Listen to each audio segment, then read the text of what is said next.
بسم الله الرحمن الرحیم.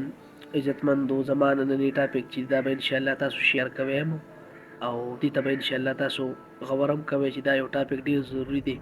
عزتمندو زموږ دا سبزۍ والا ملګري چې دی او دا فروټو والا په ګاډي باندې کوم لوډ سپیکر لګولي، نو دوی چې کله د ماسپښین لمونځي یا د مازدیګر لمونځي یا د ماښام لمونځي یا د ماسخوتن لمونځي، نو چې دوی کله په لاره باندې تېرېږي په سړک باندې یا په داسې جومات خوا کې تېرېږي، نو دوی هغه اواز چې دی غوږونو ته راځي او ډېر تېز ټماټر په دې والې او مالټې په دې والې یو شان دی، هغه لوډ سپیکر یې لګیا کړي، نو خفه کېږي ورانه عزتمندو.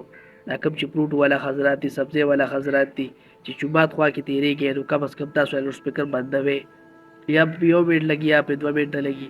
خو عزتمندو چې کله په مونځ باندې موږ ولاړ یو او ماسپښین لمونځي د مازدیګر لمونځي، نو عزتمندو هغه اواز تر اخره پورې دی ګوره هغه ځای نه غیب هم شي، هغه اواز راځي، نو مهرباني به تاسو د خپل لوډ سپیکر د مونځ دورانیه کې بندوئ. جومات خوا کې چې تېرېږي نو کم از کم دا لوډ سپیکر بندوئ.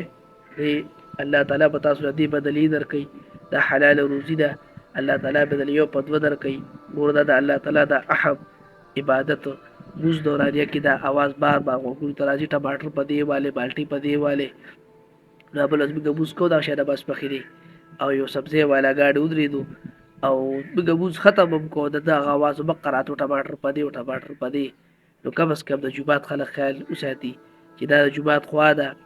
الله تعالی هر چا له پوهه ورکړې، سمجھ یې ورکړی دی. اشرف المخلوقات، په مخلوقاتو کې اشرف انسان دی. عزتمنده ای برکتي انسانه، په بد اخلاقۍ ته نه ویمه، خشته په اخلاقو نه ته ویمه چې جومات خوا کې تېرېږي تر خپل لوډ سپیکر دا بټنه بندوه، ځکه چې ستا دا اواز چې دی دا به لازمي د دې مونځګزارو د غوږونو ته ځي